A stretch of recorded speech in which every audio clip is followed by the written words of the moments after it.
കേരളത്തെ മുഴുവൻ നടുക്കിയ പാലക്കാട് നെന്മാറ ഇരട്ടക്കൊലപാതക കേസിൽ വിധി ഇന്ന്. ചെന്താമര എന്ന കൊടും കുറ്റവാളി പൊത്തുണ്ടി സ്വദേശികളായ സുധാകരനെയും അമ്മ ലക്ഷ്മിയെയും കൊലപ്പെടുത്തി 1.5 വർഷമാകുമ്പോഴാണ് വിധി വരുന്നത്. പാലക്കാട് അഡീഷണൽ സെഷൻസ് കോടതിയാണ് വിധി പ്രസ്താവിക്കുക. 2025 ജനുവരി 27-നാണ് സുധാകരനെയും അമ്മ ലക്ഷ്മിയെയും വെട്ടിക്കൊലപ്പെടുത്തിയത്. അരുൺ ആലത്തൂർ വിവരങ്ങളുമായി ചേരുകയാണ്. അരുൺ, എപ്പോഴാണ് ഈ കേസിൽ വിധി പ്രസ്താവം നടത്തുക?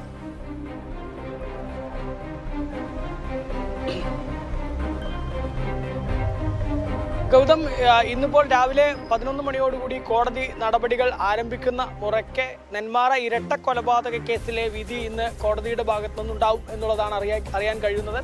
2025 ജനുവരി 27-നായിരുന്നു നാടിനെ നടുക്കിയ കൊലപാതകം നടന്നത്. ചെന്താമര എന്ന കൊടും ക്രിമിനൽ ആദ്യം 2019-ൽ സജിത എന്ന അയൽവാസിയെ കൊലപ്പെടുത്തുകയും ആ കേസിൽ ജയിലിലാവുകയും ചെയ്തിരുന്നു. അതിൽ ജാമ്യത്തിൽ ഇറങ്ങിയ സമയത്തായിരുന്നു അതേ സജിതയുടെ ഭർത്താവായിട്ടുള്ള സുധാകരൻ, അതുപോലെ ഭർത്തൃമാതാവായിട്ടുള്ള ലക്ഷ്മി എന്നിവരെ വെട്ടിക്കൊലപ്പെടുത്തിയത്.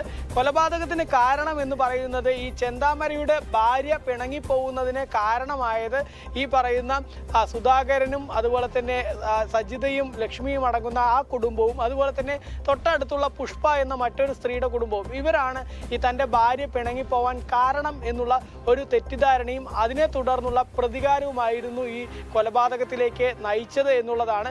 ഏതായാലും ജനുവരി 27-ന് 2025-ൽ ഈ കൊലപാതകം നടത്തുന്നത് നെന്മാറ പോത്തുണ്ടിയിലെ ബോയിൻ കോളനിയിൽ വെച്ചാണ്. ഈ സുധാകരൻ എന്ന വ്യക്തി അദ്ദേഹത്തിൻ്റെ വീട്ടിൽ നിന്നും നെന്മാറ ഭാഗത്തേക്ക് പോകുന്നതിന് വേണ്ടി ഇരുചക്ര വാഹനവും എടുത്ത് പുറത്തേക്ക് ഇറങ്ങിയ സമയത്ത് റോഡിൽ ഈ പ്രതിയായിട്ടുള്ള ചെന്താമര ഇരുചക്ര വാഹനത്തിന്റെ മുന്നിലേക്ക് കൊടുവാളും കൊണ്ട് ചാടി വീഴുകയും തുടർന്ന് ആ കൊടുവാൾ ഉപയോഗിച്ചുകൊണ്ട് സുധാകരനെ വെട്ടിക്കൊലപ്പെടുത്തുകയായിരുന്നു. ഇത് കണ്ട് തടയാൻ വേണ്ടിയായിരുന്നു സുധാകരന്റെ അമ്മയായിട്ടുള്ള ലക്ഷ്മി ഓടി അടുത്തത്. ആ സമയത്ത് ലക്ഷ്മിയെയും വെട്ടിക്കൊലപ്പെടുത്തി. കൊലപാതകത്തിന് ശേഷം തൊട്ടടുത്തുള്ള ഒരു മലയിൽ ഒളിവിൽ കഴിഞ്ഞ പ്രതിയെ 2 ദിവസം നീണ്ട തിരച്ചിലിനൊടുവിൽ ജനുവരി 29-ാം തീയതി, അതായത് 27-ാം തീയതിയാണ് കൊലപാതകം നടന്നതെങ്കിൽ 29-ാം തീയതിയാണ് തൊട്ടടുത്തുള്ള ഒരു മലയിൽ വെച്ച് പോലീസ് പിടികൂടുന്നത്. അവിടെ നിന്നും അതായത് 2019-ൽ സജിത വധക്കേസിൽ ഏത് തരത്തിലാണോ കൊലപാതകം നടത്തിയത് സമാനമായ രീതികളും മറ്റുമൊക്കെ ആയിരുന്നു 2025-ലെ കൊലപാതകത്തിലും ഈ പ്രതി അനുവർത്തിച്ചിരുന്നത് എന്നുള്ളത് കൂടെ ഉണ്ടായിരുന്നു.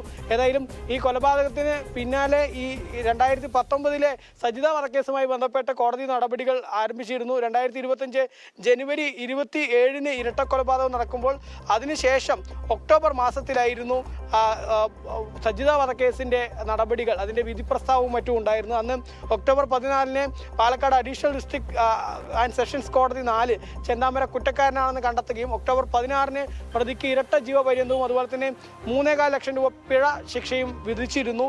അതിനുശേഷം മാർച്ച് 3-നാണ് ഈ ഇരട്ട കൊലപാതകവുമായി ബന്ധപ്പെട്ട സാക്ഷികളുടെ രഹസ്യമൊഴി Chittur judicial first class magistrate കോടതി രേഖപ്പെടുത്തിയത്.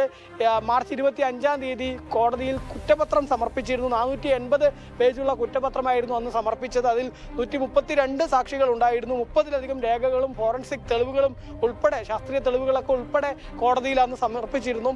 അതിനുശേഷം ഫെബ്രുവരി 23 മുതൽ മെയ് മാസം വരെയായിരുന്നു ഇതിൻ്റെ വിചാരണ നടപടികൾ ഉണ്ടായിരുന്നത്. ആ വിചാരണ നടപടികൾക്കിടെ ചില സാക്ഷികൾ ഈ ചെന്താമരയെ പേടിച്ച് കൂറുമാറുന്ന ഒരു സാഹചര്യമൊക്കെ ഉണ്ടായിരുന്നു. ഏതായാലും മെയ് മാസത്തോടുകൂടി വിചാരണ നടപടികൾ കോടതിയിൽ പൂർത്തിയായി.